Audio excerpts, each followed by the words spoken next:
A partir deste horário, passamos a vos apresentar o programa evangélico A Voz do Sétimo Anjo.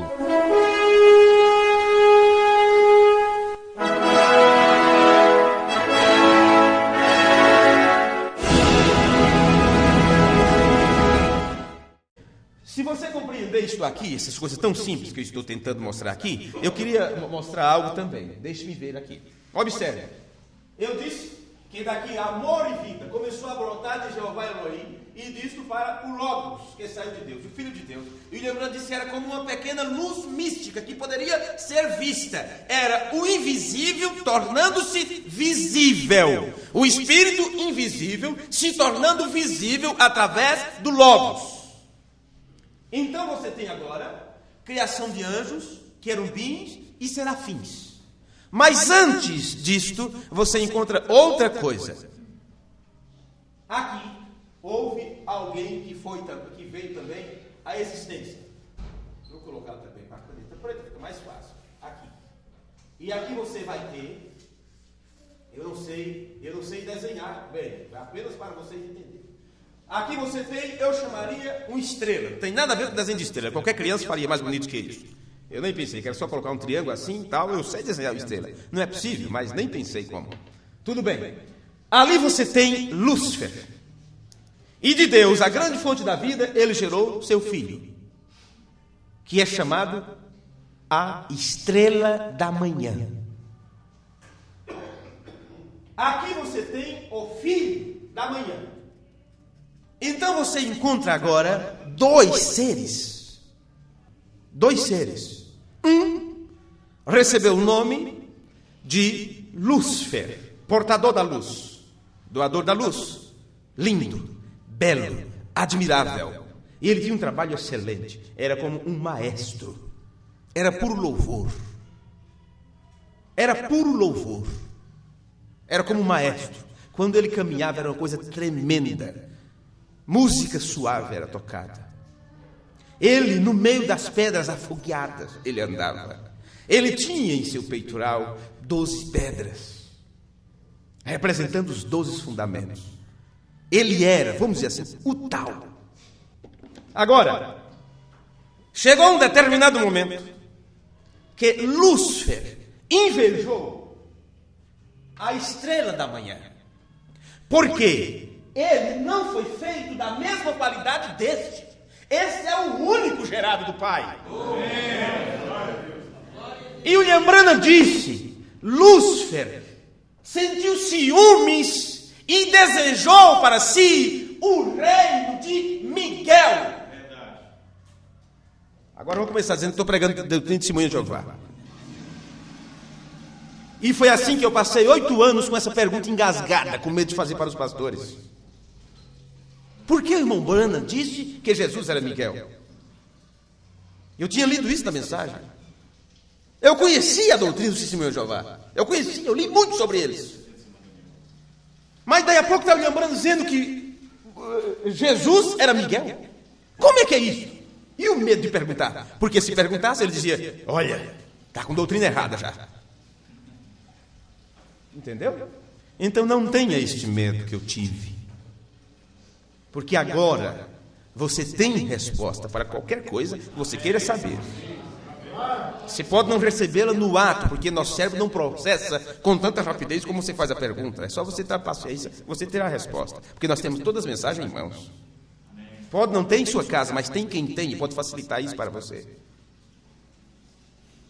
Eu passei 8 anos com essa pergunta engasgada, sem ter coragem de chegar para o ministro, ou de levar isso para o encontro, e perguntar por que eu lembrando de Jesus era Miguel. Depois de 8 anos, quando chegou a mensagem princípio e fim da dispensação gentílica, e eu vi outra vez o lembrando falando, então num culto de perguntas e respostas, eu fiz uma pergunta como se fosse qualquer outro irmão, não é? E tal. E quando aquilo foi para o púlpito, tem uma pergunta aqui, perguntando se Jesus é Miguel. Esse ministro, inclusive, já partiu, né? Era como um pai para mim. Parece que Jesus era Miguel e tal. Não lembro. Algum irmão conhece isso aqui? Eu que tinha feito a pergunta. Eu disse: olha, pastor, está na mensagem Princípio e fim da dispensação gentil, como o Brando disse, Jesus era Miguel, é isso mesmo? Sim, irmão Brando falou, então está falado. Já entrou no outro assunto, foi embora. Agora eu compreendo, agora eu sei, graças a Deus.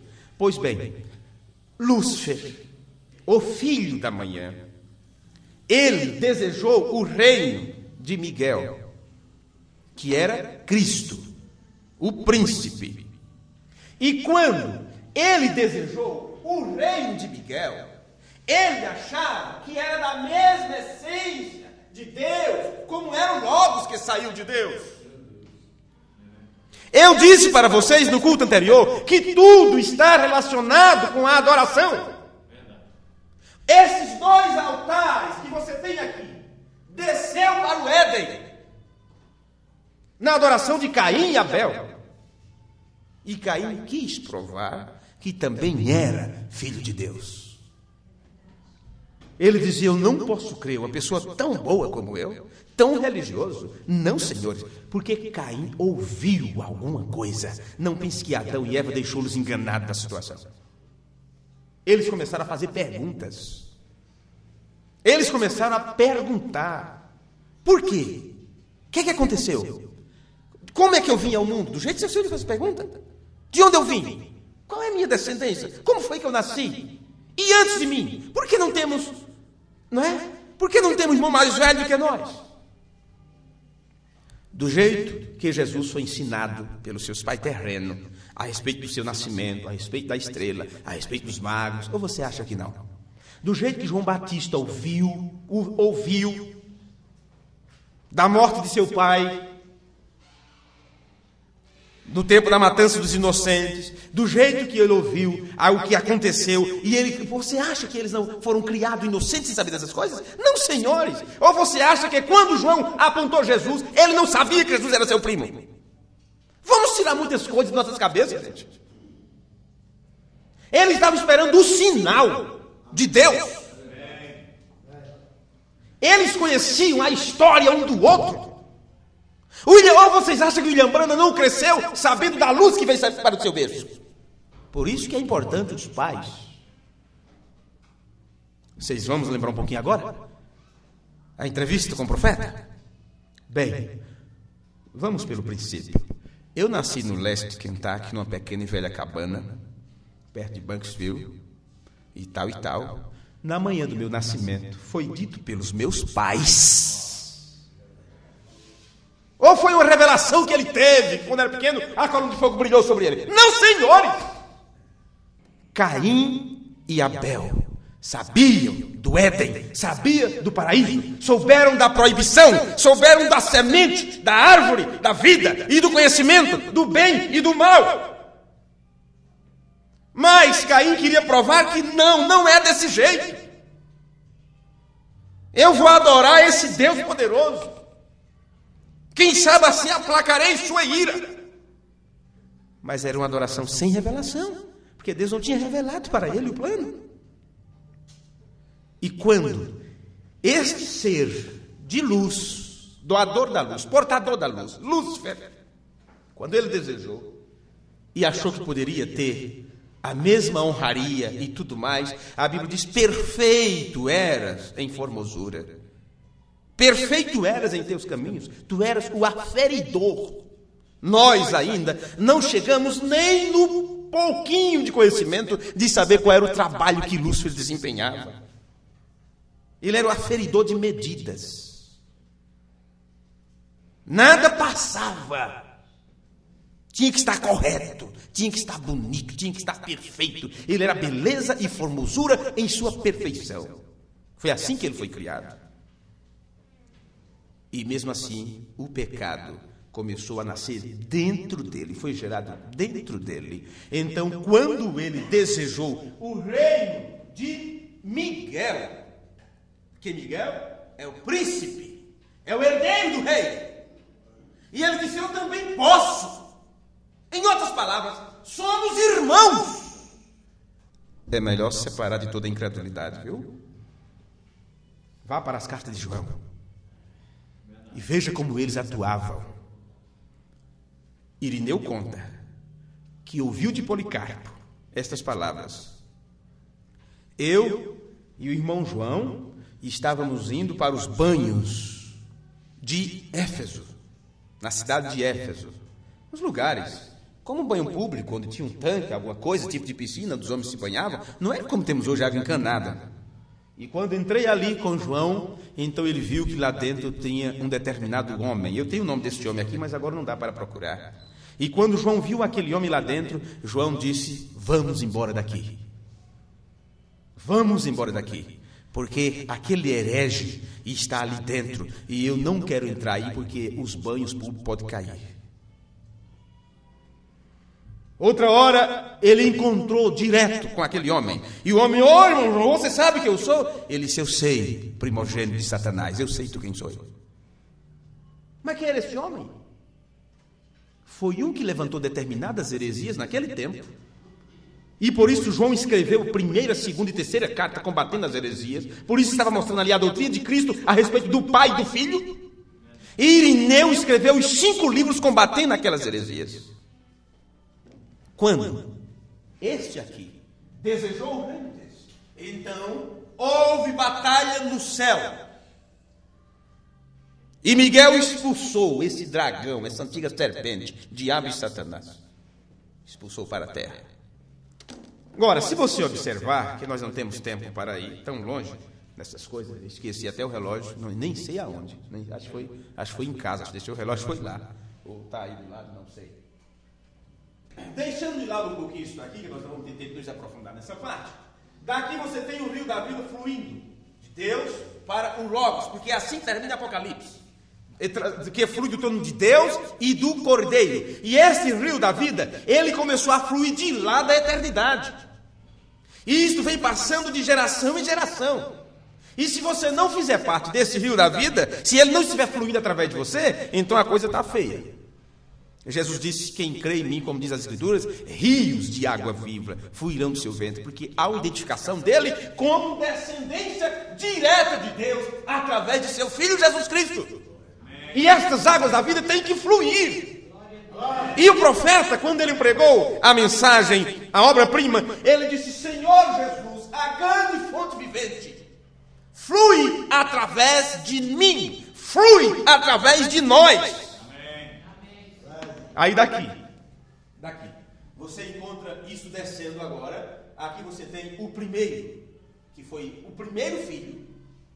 Você vai ter tudo aquilo que você já conhece. Façamos o homem à nossa imagem, à nossa semelhança. Então você aqui vai ter Adão. Eu não sei desenhar de forma nenhuma, apenas para você ter uma pequena ideia, viu? Adão, não é? Você teria aqui Adão, eu não sei desenhar de forma nenhuma, e aqui do lado foi feito Eva. Ou se eu fosse bom no desenho, vocês iam ver só que coisa, viu? E aqui você tem Eva, aqui do lado. Tá, do lado de Adão. Não, eu sei que é engraçado os desenhos, mas só para você ter uma ideia. É como, hoje eu sou o professor, vocês são os alunos, não é? Pois bem, quando isso acontece, você tem agora este rio da vida que flui de Deus para o Logos, e isto veio então direto, o rio da vida puro, até Adão. Neste meio tempo, este ser infeliz já estava na terra, já tinha sido expulso. Então você tem agora um outro ser. Eu nem estou pensando a respeito da figura, viu? Um outro ser. A serpente que seduziu a Eva. E a serpente colocou no ventre de Eva a semente do mal. Pai natural da semente que foi colocada aqui. Pai espiritual da semente que foi colocada aqui. E dentro desse ventre, pai natural foi colocado aqui. E dentro desse mesmo ventre, paternidade espiritual, aqui, o rio da vida fluindo. E o que temos depois disso? Uma mistura. E quando essa mistura foi feita, agora você vai ter duas coisas. As águas do rio da vida, ele foi então poluído. Já não era mais puro. Até aqui, você tem o livro da vida do Cordeiro. A seção do livro, onde está o nome de todos os predestinados, filhos de Deus. Agora, começa a ser criada a segunda seção do livro, o livro da vida. Porque houve uma mistura. As águas se tornaram turvas por causa do veneno de Satanás, que trouxe através da serpente. Por que será que William Branham ficou, mais uma veio, semanas e meses, discutindo o assunto do rio da vida? Irmão Oliveira disse: irmão Consuelo, foi isto o que o irmão Branham me contou quando discutimos este assunto a respeito das duas sessões no livro da vida. Agora, você acha que essa mistura vai até onde? Nos dias de Jesus, já estava lá a semente do mal, como pregadores do Evangelho, como sumos sacerdotes e tudo mais. Isso, o Filho de Deus, aquele que sabe quem é a geração do Pai, ele se manifestou para destruir as obras do diabo, a incredulidade do diabo, que tinha passado para seus filhos. Jesus se manifestou e apontou o dedo e disse: vocês não são de Deus. Quem é de Deus, ouve a palavra de Deus, a verdade de Deus, a revelação de Deus. Aí isso vem caminhando, e Jesus instruiu os apóstolos da forma verdadeira quanto a isto. E os apóstolos vêm, aí volta aquela parte. E se eu tivesse desenho, uma vez eu passei a noite inteira na igreja tentando desenhar na parede da verdade. Com régua, régua mesmo que os pedreiros usam, de 2,5 metros e desenhando e tudo mais, e vão chegar, misericórdia, o que é isso? Eu digo, eu estou ficando doido, estou ficando maluco. Está aqui e eu tenho que colocar para fora. Tivemos que pintar de azul tudinho por cima para cobrir depois. Então isso lá na frente, quando está na terra agora as duas doutrinas, já no tempo de Jesus, vocês vão encontrar outra vez gêmeos. Jesus e Judas. Foi gêmeos lá. Foi gêmeos aqui. E o William Branham disse: dentro do mesmo ventre da madre da igreja será duas sementes. Outra vez. Gêmeos. E ele disse: quando a revelação vem, outra vez produz gêmeos. Mas pelas obras, pelos seus frutos, se conhece. Pelos seus frutos se conhece. Agora, vamos pensar um pouquinho nesses frutos para poder conhecer. Jesus disse: pelos seus frutos se conhece. Mas de que fruto agora estamos falando? Porque se é dentro da estrutura da verdadeira igreja, acontece isso. Outra vez é a madre produz gêmeos. Sabe o que o profeta ensina também? Na mensagem, os ungidos dos últimos dias? Que o fruto é o ensinamento do tempo. Então, quer saber qual é os frutos de Deus hoje? Observe o ensinamento. Quer saber qual é os frutos do inimigo hoje? Tentando destruir a semente de Deus? É o tipo de ensinamento. Leia na mensagem, os ungidos dos últimos dias, é logo no começo, onde ele mostra que o fruto é o ensinamento no tempo, no seu dia. Bem, eu gostaria de ir mais longe nisso aqui, mas o tempo já avança e eu queria completar umas palavras que eu falei lá a respeito do que Irineu nos ensinou. Quanto tempo eu tenho? Acho que já passou tudo mesmo? Já venci tudo tempo, não foi? Eu acredito que sim. 8 horas? Eu posso ter mais 10 minutos? Meu Deus do céu, eu fico animado com isso então. Observe. Segundo o aprendizado, deixa eu fechar aqui isto aqui para pegar mais espaço aqui. Segundo o aprendizado do Novo Testamento, São Irineu usa o nome de Deus sem nenhuma especificação para designar o Pai mesmo, aquele que está lá na frente como um círculo, porque o William Branham disse que era como um círculo, a eternidade que era Deus. Então, os gnósticos, eles têm separado ao Pai do contato direto ao mundo. Quando eu falo os gnósticos, esta foi o tipo de heresia que Irineu combateu, era chamado os gnósticos, que seriam buscadores de conhecimento. Gnose é conhecimento. Irineu estava combatendo as suas heresias, dizendo: tem a verdadeira gnose, que é o conhecimento do Pai. Mas esta gnose, ou esse conhecimento, que buscado por Marcião e pelos outros hereges que estão junto com ele, isto é heresia do diabo. Pois bem, eles dividiram Deus e dividiram uns 12 éons, que eles chamam ao redor, e um pleura e tanta coisa. Era uma loucura a doutrina desses gnósticos. Doutrinas estas que estão até hoje e chegam no tempo do movimento da nova era, na entrada da era de Aquário, como chama, a partir do ano 2000 para cá, e isso tem proliferado de uma forma tal que você não sabe o que é quem, e eles estão passando como verdadeiro, e determinadas heresias que hoje tem mesmo dentro da mensagem, isso veio desde lá. São coisas antigas, não é coisa nova. Então, nós não podemos combater a heresia de hoje, a não ser com a verdade de hoje. E a heresia de hoje é a mesma dos dias de Irineu. A verdade de hoje é a mesma também dos dias de Irineu. Aí começa aqui. Assim ensina a Escritura. Esta é uma só, porque tanto o Antigo como o Novo Testamento são a palavra de um Deus e Pai de nosso Senhor Jesus Cristo. Estou lendo Irineu contra as heresias, número 2, segundo livro. Observe.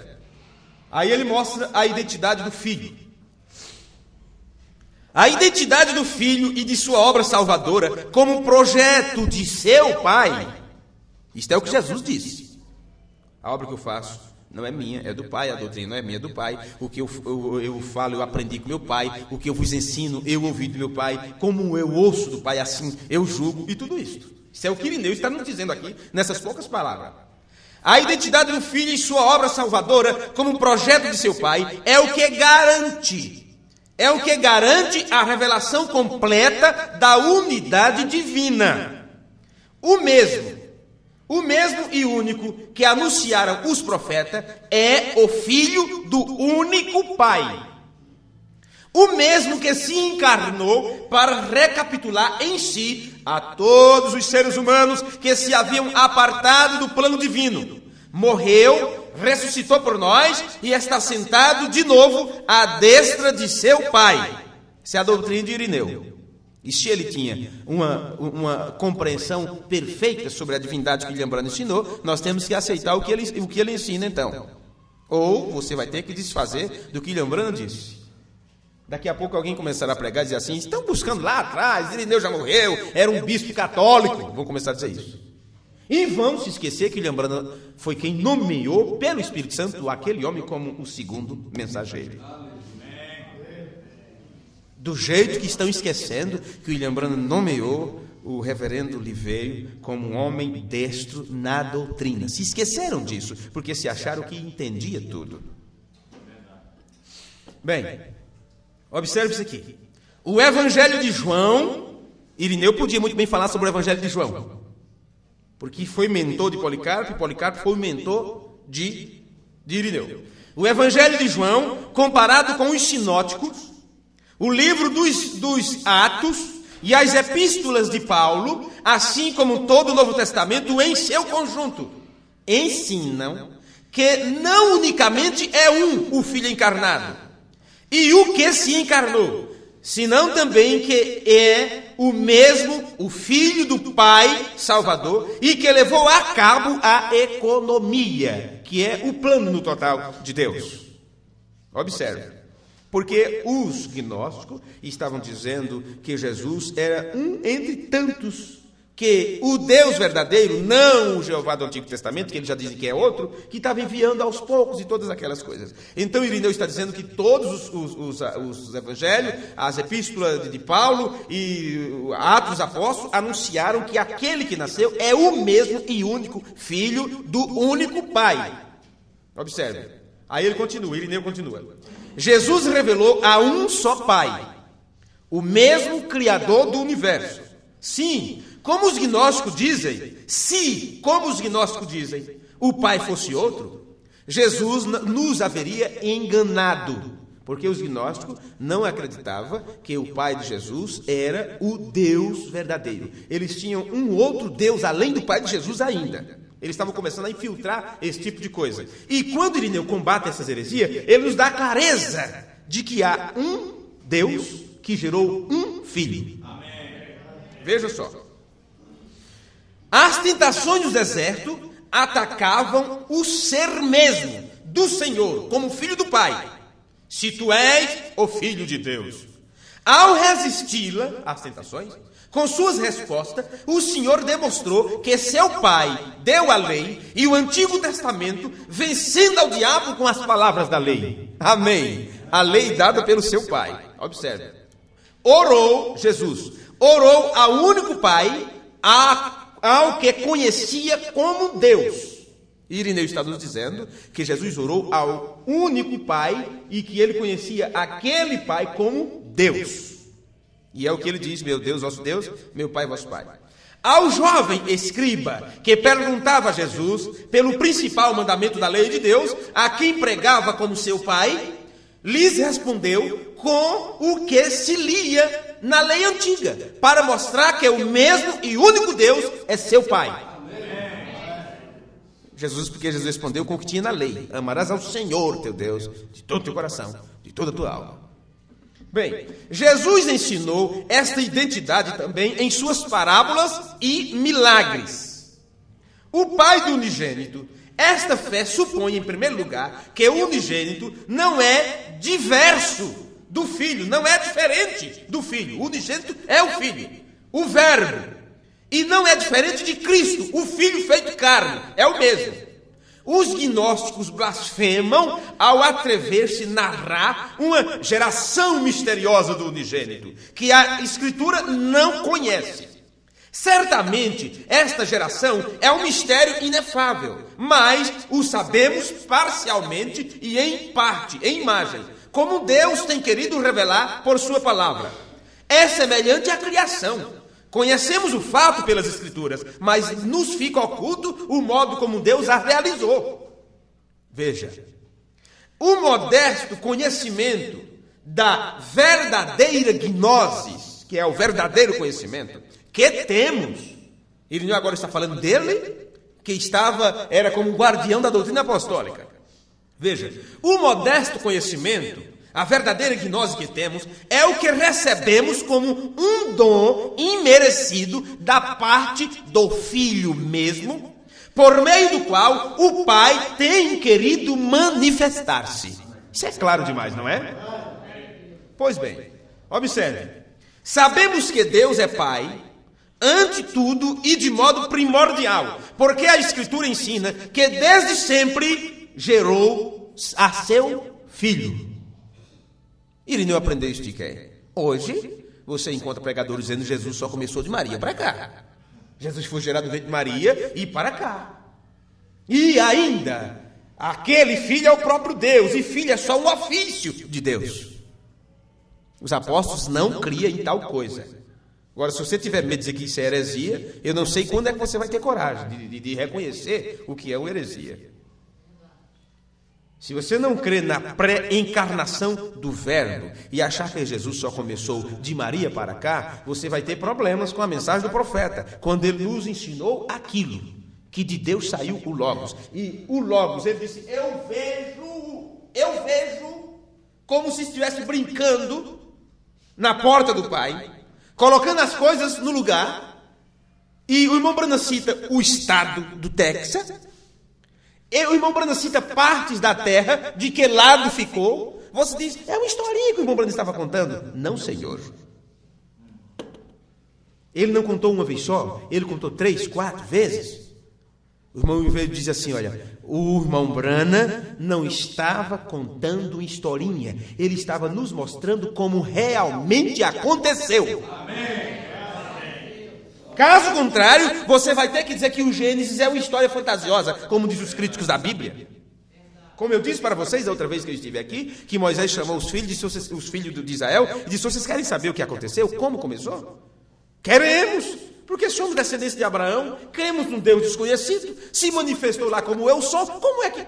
Então Moisés começou a cortar. E eu ainda fiz aquela cena, dizendo que sentou todo mundo, quem sabe em cima das pedras, e Moisés levantou a sua voz rouca, a sua barba já grisalha, já perto da morte, e disse: no princípio criou Deus os céus e a terra. E ele começou a contar. Aquilo foi uma historinha fantasiosa? Não, senhores. Então não veio me dizer que William Branham contou uma historinha quando ele nos levou para o momento antes de João e antes de Moisés, e foi contar antes da terra, céu, anjo, querubim, antes de Lúcifer. Ele nos leva para o momento quando o Espírito invisível se tornou visível, quando logo saiu de Deus e se apresentou como uma luz. Irineu ainda aqui. Embora a maneira desta geração se tem reservado como um segredo de sua vida íntima, e só ele sabe. Mas o Filho, enquanto verbo, quer dizer, enquanto palavra do Pai, o manifestou no Antigo Testamento, o Filho, enquanto verbo. Como palavra do Pai, manifestou o Pai. Desde o Antigo Testamento, desde a criação. Esta revelação culminou na encarnação da mesma palavra para seguir mostrando a Deus na carne e chamá-lo seu Pai. Claro que os gnósticos não podem admitir este último. Está Irineu falando. Claro que os gnósticos não podem admitir este último, porque pregam que a carne é radicalmente corrupta. Sabe o que aqui um pregador disse há poucos dias? De se Jesus tivesse um espírito, ele tinha que ser convertido. Porque eles creem que o Espírito de Jesus é unicamente o Espírito Santo. E uma vez que o Espírito Santo deixou na cruz, então o corpo morreu. Isso é uma mentira. Isso é uma heresia. William Branham disse: o Pai não habitou nele antes do Jordão. O Pai habitou nele em plenitude no Jordão e o deixou no jardim de Getsemane. E com que espírito Jesus caminhou desde o nascimento até o Jordão? Ele tinha um espírito como nós temos. Com que espírito Jesus caminhou do jardim de Getsemane até a cruz? Com um espírito como nós temos. E esse espírito ele entregou nas mãos do Pai. E disse: Pai, em tua mão entrego o meu espírito. Então entregou sua vida, morreu. E quando Deus o ressuscitou dos mortos, porque nós temos 18 afirmações no Novo Testamento que Deus ressuscitou a Jesus dos mortos, o William Branham conta, não sei se na mensagem, a crueldade do pecado, ou a sempre presente água da rocha. Ele diz que, ele mostra a separação. O corpo foi para a sepultura, a alma foi para um lugar, o espírito para outro. Um desses três foi para o inferno libertar as almas que estavam em prisão. Não é isso? Eu não sei em qual mensagem ele explica isso, mas eu lembro desta citação. E que na manhã de ressurreição, então se encontrou todos os três e Deus o ressuscitou dos mortos. Pois bem, Jesus tinha corpo, espírito e alma. E o William Branham afirma isto na mensagem A Vida Escondida. Quando Deus esteve na terra, ele morou numa casa de 3 cômodos, no corpo, espírito e alma de seu Filho Jesus Cristo. É assim que Jesus fica sentado no trono. Ele não está lá como uma coma, assim, ó, morto, porque o espírito está aqui na terra. Não, senhores, eu não preciso de um advogado que dorme em serviço. Eu não preciso de um intercessor que está em estado de coma.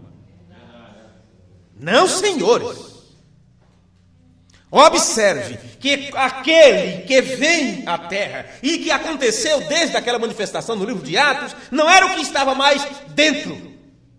Porque o Deus que habitou em plenitude em seu Filho Jesus Cristo, do Jordão até o jardim de Getsemane, e depois o deixou para que ele morresse como homem, na manhã da ressurreição, Deus o ressuscitou dos mortos e o levou às alturas celestiais e o colocou à sua destra. E o que é que desceu para a terra? William Branham disse, o manto que o envolvia. Já não era mais aquele que habitava dentro dele, era o que estava envolto. William Branham disse, o manto que o envolvia. O Espírito Santo veio para estar com a igreja e se manifestou no Pentecostes como línguas repartidas de fogo. E encontrou com Paulo lá na frente como coluna de fogo, se identificando agora com o nome que tinha sido manifestado pelo seu filho, Jesus. Eu sou Jesus a quem tu persegues. Aí Paulo, quando observou isto, e viu isto lá no Antigo Testamento, e viu isto em seus dias, e como profeta viu também o futuro que acontecia, ele disse, Jesus Cristo é o mesmo ontem, hoje e eternamente. Aí o profeta nos diz, coluna de fogo nos dias de Moisés, coluna de fogo nos dias de Paulo, e agora nesses últimos dias ele se manifesta outra vez como uma coluna de fogo. E tem vindo para mudar nossos corações. Veja que coisa. Irmãos, não tem segredo, porque o segredo está revelado. É questão de deixarmos de lado aquilo que temos aprendido. Porque quem nos ensinou está provado pela Bíblia e pela mensagem que eles não sabiam exatamente das coisas, como eu não sabia. Custa dizer que não sabia, gente? Custa dizer, professor, eu preciso de reforço. Eu sei, eu até me esforcei e tudo, se eu faço a lição, mas eu preciso de umas aulas de reforço. Custa isso. A não ser que aconteça um erro. Minha filha teve esse problema no começo do ano, mês de janeiro, fevereiro. Colocaram ela de reforço junto com as outras crianças. E ela chegou em casa triste, envergonhada, meus colegas, minhas amigas estão rindo de mim e tal. Por quê? Porque estou de reforço. Ah, mas tudo bem, você não fez a lição. Não, mas eu fiz, pai. Tive que ir no colégio, tive que ir lá como é que chama? Na reunião de pais e alunos para saber o que é que tinha acontecido. A professora disse, olha, realmente a melhor aluna que tem, houve um erro. Então vamos consertar esse erro. Por que está de reforço? Ela não merece estar de reforço. Agora, quem realmente merece estar de reforço, precisa estudar. E tem muita gente aí que não quer mais ser aluno. Quando precisava voltar outra vez para a sala de aula, voltar para o banco, sentar e ouvir e aprender. Porque quando tem um para ensinar, eu me assento e fico quieto e não digo uma palavra. Quando o irmão Brian Kosurek veio dos Estados Unidos e alugamos um ambiente lá na cidade de São José dos Campos, onde ele deu a primeira palestra, agora no mês de março, os irmãos disseram, olha, não vai lá para fazer a abertura. Eu digo, não senhor. Chamei o irmão e disse, vai lá na frente, cante 2 hinos e cante somente crer. E foi assim que foi feito. Por quê? Só porque tinha gente fora? Só porque tinha o pastor, alguns pregadores ali, alguns aspirantes e tal? Aí eu ia lá na frente para dizer, sou eu que estou convidando esse homem para vir para o Brasil? Não, senhores. Eu não quero que essa coisa fique atrás de mim. Eu não quero que isso fique com o meu nome nisso. Isso é um trabalho dele. Isso é um trabalho dele. Amanhã eu poderia estar em qualquer situação, poderia estar sentado, poderia estar morto, poderia estar caído, poderia estar onde for, mas o aprendizado que você está tendo, isso permanece com vocês. Isso é muito mais importante do que um homem, do que o companheirismo, do que o ministério, do que uma grande igreja. Isto é o trabalho de Deus. E Ele pode usar qualquer um de nós, Ele pode usar qualquer um de nós. Ele pega um vaso, usa, depois solta aquele vaso, deixa para lá, e usa outro, solta, usa outro. E se você não quiser ser usado, sai da frente, porque Deus vai usar alguém. Irmão Oliveira disse, se você não quiser se aprontar, meu amigo, então não atrapalhe, porque alguém está precisando se aprontar. Deus levará uma igreja preparada, está alguém se preparando. Então, se você não quiser se preparar, não atrapalhe quem está se preparando para o rapto, porque isto é fato, acontecerá um rapto, e ele já veio para nos levar. Ele está aqui para nos levar, ele não vai subir outra vez para depois voltar de novo e ficar boing, subindo e descendo. Ele veio esta vez e só sai com a igreja. Por isso ele veio manifestar o último atributo dele. Como juiz supremo. E como juiz supremo ele revela alguma coisa, como ele revelou para Abraão. Ele não sai da terra antes de levar a igreja, ele veio para aprontá-la, porque Deus veio cuidar desta igreja, porque a noiva de Adão caiu, a noiva hebreia caiu, a noiva gentílica caiu, esta, William Branham disse, ela está preordenada para não cair. E para se acertar disso, Deus mesmo veio para cuidar de nós, dirigir nossos passos, quebrar as cadeias de ferro, as trancas de ferro, aquela profecia do Antigo Testamento, vai arrebentar com tudo que tentar ficar pela frente. Ele levará seus filhos de uma forma secreta e escondida aqui desta terra. Vamos colocar de pé. Vamos colocar de pé. Senhor, nosso Deus e nosso Pai Celestial, nós te agradecemos no nome de Jesus Cristo, por tua graça e bondade para com cada um de nós, Senhor. Ajuda teu povo, ajuda teus filhos. Nós cremos em tua palavra. Somos tão pequenos diante de coisas tão preciosas e grandes, Senhor. Se não fosse o teu amor e tua misericórdia, jamais saberíamos dessas coisas. Obrigado pelo plano que destinaste para nós nesses últimos dias. Obrigado por sermos a semente que secaria, que amadureceria diante do sol da justiça, que veio trazendo salvação sobre as suas asas. No nome do Senhor Jesus, perdoa os nossos pecados e nos prepara para aquele grande dia e aquela grande hora que está se aproximando. No nome de Jesus nós pedimos. Amém e amém. Deus os abençoe. Muito obrigado. Orem por nós. Deus os abençoe. Amém. Os irmãos poderiam sentar um momento?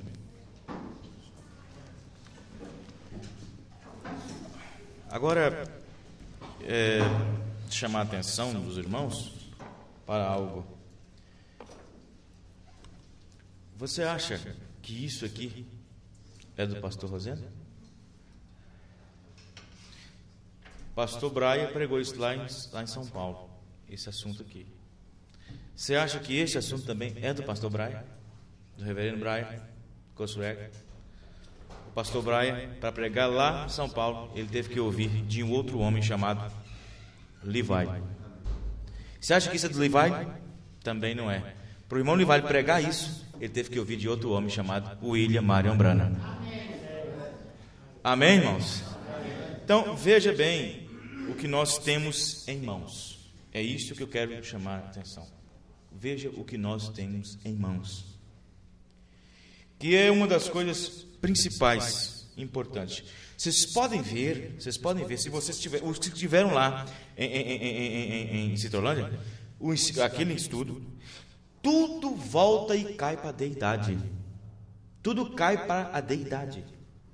Tudo cai para o ensino da deidade. Tudo cai para a revelação da deidade. Tudo cai junto. Vocês entendem o que eu dizer, irmãos? Veja quando no princípio criou. Veja o que produziu. Produziu gêmeos. Na criação produziu gêmeos. Na formação, capítulo 2, a seguir de Gênesis. Na formação produziu gêmeos. Depois do capítulo 2. Depois produziu gêmeos cá na frente, cá no meio. Quando Deus ia consumar a redenção. E assim por diante. No dia de Pentecostes produz mais gêmeos. E hoje outros gêmeos produzidos de novo dentro da mensagem. Dentro da revelação produziu gêmeos. Dentro da revelação há gêmeos. E eu fico muito satisfeito porque em 2003 eu preguei uma mensagem intitulada Onde estão as virgens nessas? E ontem nós lá em casa, o irmão pegou a mensagem do pastor Levi, do irmão Levi, o rapto, o rapto, primeira parte, ele estava dizendo a mesma coisa que Deus me deu inspiração para falar. Então, veja bem como... Deus está em sua palavra. Deus está em sua palavra? Está certo. Deus está em sua palavra. Primeira parte ali. Então, veja bem como que isto é muito importante. Veja aqui. Eu até notei aqui algumas coisas aqui. Lembrei da mensagem Perguntas e Respostas sobre Gênesis, parágrafo 10. Irmão Branham disse: a primeira criação foi Deus mesmo. Veja bem para você ver. Pergunta e resposta sobre Gênesis 10. Quem tiver em casa, leia. A primeira criação foi Deus mesmo. E de Deus saiu o Logos, o qual foi a palavra, o qual foi o Filho de Deus. Amém? Veja bem para você ver. A primeira criação foi Deus mesmo. De Deus saiu o Logos. Veja bem o que o irmão Branham diz na mensagem. A presença não reconhecida, pregada em 18 de junho de 64. Ele disse: Deus mesmo criou a palavra. Amém, irmãos?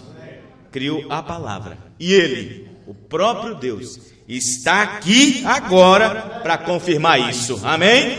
Ou seja, confirmando a doutrina.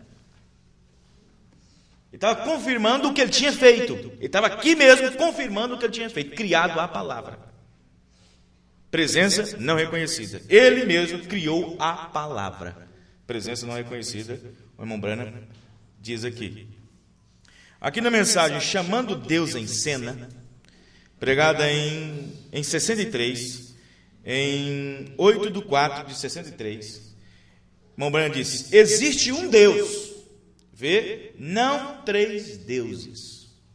Oh, como muitos de vocês trinitarianos bagunçaram tudo isso, e como vocês unicistas bagunçaram tudo isto também, dele ser um como seu dedo.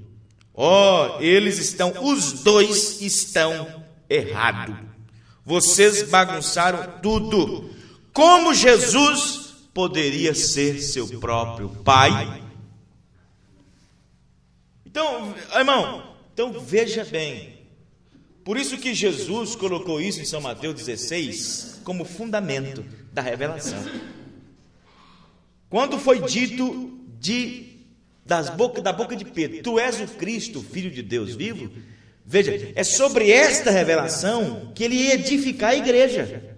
A revelação de quem Jesus é, Filho de Deus. Amém, irmãos? Então, sobre esta revelação, todo o Novo Testamento, nas cartas paulinas, está edificado isso à igreja. Amém, irmãos? Então, quem fosse membro de Paulo, quem fosse membro de Timóteo, quem fosse membro de São João, de João, quem fosse membro desses homens, não ia ficar com eles, porque iam cansar seus ouvidos de ouvir eles dizerem sempre a mesma coisa. E isto, irmão, não pode acontecer com você que se diz ser revelado. Amém, irmãos? Então, graças a Deus por isso. Graças a Deus por isso. Então, como forma de doutrina que aprendestes, foi o que Paulo disse a Timóteo. Como a forma de doutrina que vós recebeste, que você recebeu, ficai nela. Então, irmãos, isto é o que o irmão Branham enfatizou. O irmão Branham disse que ele havia pregado a mesma coisa que Paulo. Quando falou de Paulo, dos demais, que pregou a mesma coisa. Aí nós foi para o lado mecânico da coisa. Nós foi para o lado do mecânico, sem ver a dinâmica. Aí nós foi para o lado mecânico. Por isso que hoje, quando você tem esse gnóstico da verdadeira revelação, então você descansa, você fica descansado, porque você pega todas as mensagens de irmão Branham, presta bem atenção no que eu vou dizer aqui agora. Você pega todas as mensagens de irmão Branham, na qual ele pregou, e ele ensinou muitas coisas. Mas se você fazer um resumo da mensagem de irmão Branham, do que é a mensagem de irmão Branham, você vai ver que o resumo da mensagem de irmão Branham é o 7º selo. Amém, irmão? Porque é a revelação de si mesmo no nosso tempo. E quando ele pregou o 7º selo, quando ele pregou em 4 de dezembro, o sermão intitulado O Rapto, ali sim, ali desembanhou tudo. Ali entrelaçou. Ali eu estava pensando isto nas palavras do irmão Levi, no parágrafo 56, o rapto, ali esclarecedor de sua presença. Eu pensei ali, assim. Eu pensei assim. O rapto que o irmão Branham pregou saiu de dentro do 7º selo. Amém? Vamos ficar de pé. O pastor está dizendo ali, com certeza. Graças a Deus. O irmão entendeu, irmãos? Deus, ele precisava se revelar a si próprio nestes dias que nós estamos vivendo. Ele precisava revelar a si próprio. Era o segredo, o mistério que estava escondido debaixo do 7º selo. Quer falar alguma coisa? É o que estava escondido, irmão. Hã? Orar? Tá. Ah, tá. Senhor Deus e Pai Celestial, em nome do Senhor Jesus Cristo, aqui, Senhor, está esse pedido, Pai, colocado, Pai. É uma enfermidade. Ó Deus, sabemos que o Filho do Senhor manifestou para poder destruir, desfazer as obras do diabo, Pai. Foi para isso que o Filho foi manifestado. Ó Deus, confirma a sua presença, Senhor. E o Senhor, ó Pai querido, o autor de toda a vida. Aqui está, Senhor, como o Senhor manifestou o teu Filho aqui nessa terra para desfazer, estamos agora, Pai, orando, Pai querido, intercedendo por esta vida, em nome do Senhor Jesus Cristo, que seja feita a tua perfeita vontade, no nome do teu Filho amado, Senhor Jesus Cristo. Amém. Amém. Irmão, nós não podemos estender mais, porque o pastor tem que viajar, tem que pegar o ônibus. Então, que Deus possa abençoar cada um de vocês. Peço aos irmãos que sempre as suas orações lembrem do pastor Rosendo, lembrem de sua família, né? Esse esforço está conosco aqui nesse companheirismo. Então, através disto, olha, põe a sua cabecinha no travesseiro, pegue as mensagens para ler, você está descansado. Amém, irmãos? Você não ficará mais envolvido com... você vai ficar envolvido com aquilo que como está germinado no país e no mundo. Então, veja bem, a coluna de fogo está aqui na terra, e a coluna de fogo está identificando e vindicando uma mensagem. Amém, irmãos? Então você tem que ter revelação suficiente para saber onde essa coluna de fogo está vindicando a palavra. Senhor Deus, obrigado, Pai, por tudo. Obrigado, Pai querido, pelo irmão, pelo pastor Domingos. Pai querido, que o Senhor possa abençoá-lo, o Senhor possa abençoar seu ministério, sua família, sua igreja, em nome do Senhor Jesus. Oh Deus, agora estamos despedindo para casa. Através da chuva de ensinamento derramada, Pai, temos aproximado mais do Senhor. E quando aquelas palavras do profeta diz, quando a noiva reconhecer exatamente quem ela é, ela tem que reconhecer quem ele é primeiro. E quando ela reconhece quem é ele primeiro, ela então reconhecerá quem ela é. Então o rapto sucederá. Ó Pai, obrigado. Estamos caminhando agora mesmo desse rapto, Pai querido. Em nome do Senhor Jesus. Obrigado, obrigado, ó Pai. Amém. Deus abençoe cada um dos irmãos. Até a próxima reunião, se Deus permitir. Amém.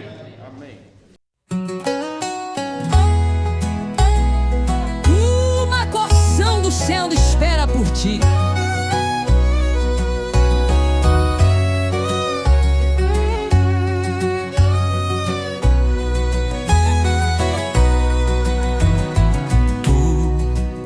Escolhido este caminho estreito, o caminho difícil. Tu tens andando pela própria escolha. Tu tens tomado a decisão precisa e correta, e é o meu caminho. E isso por si mesmo é o que fará cumprir a tremenda vitória do amor divino. Nestes momentos de decisões, uma vasta parte dos céus espera por ti. Que gloriosa decisão tens feito. E isso por si mesmo é o que fará cumprir a tremenda vitória do amor divino. Foi uma profecia dada por Deus para consolar o profeta seu e todos que pertencem à noiva de Cristo. É participante deste benefício. Uma vasta porção dos céus espera por ti, pela decisão de seguir meu caminho. E isso por si mesmo se fará cumprir a tremenda vitória do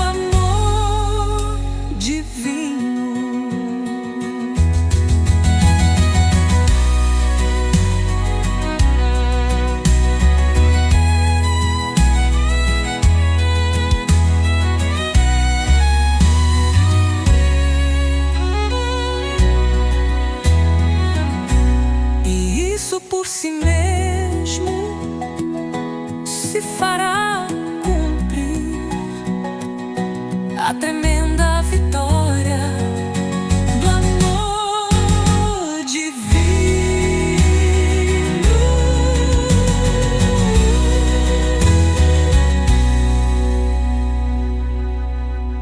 Parce que vous avez choisi ce chemin étroit, le chemin difficile. Porque tu tens escolhido este caminho estreito, o caminho difícil. Tu as marché selon ton propre choix. Tu tens andado pela sua própria escolha. Tu as pris la décision précise et correcte, et c'est ma voie. Tu tens tomado a decisão precisa e correta, e é o meu caminho. Car dans ces moments de décision, une vaste portion des cieux vous attend. Porque nesses momentos de decisões, uma vasta porção dos céus espera por ti. Quelle décision glorieuse vous avez prise! Que gloriosa decisão tens feito! Et c'est cela même qui apportera la formidable victoire de l'amour divin. E isso por si mesmo é o que fará cumprir a tremenda vitória do amor divino. E isso por si mesmo é o que fará cumprir a tremenda vitória do amor divino. Nestes momentos de decisões, uma vasta parte dos céus espera por ti. Que gloriosa decisão tens feito. E isso por si mesmo é o que fará cumprir a tremenda vitória do amor divino. Foi uma profecia dada por Deus para consolar o profeta seu e todos que pertencem à noiva de Cristo é participante deste benefício. Uma vasta porção dos céus espera por ti, pela decisão de seguir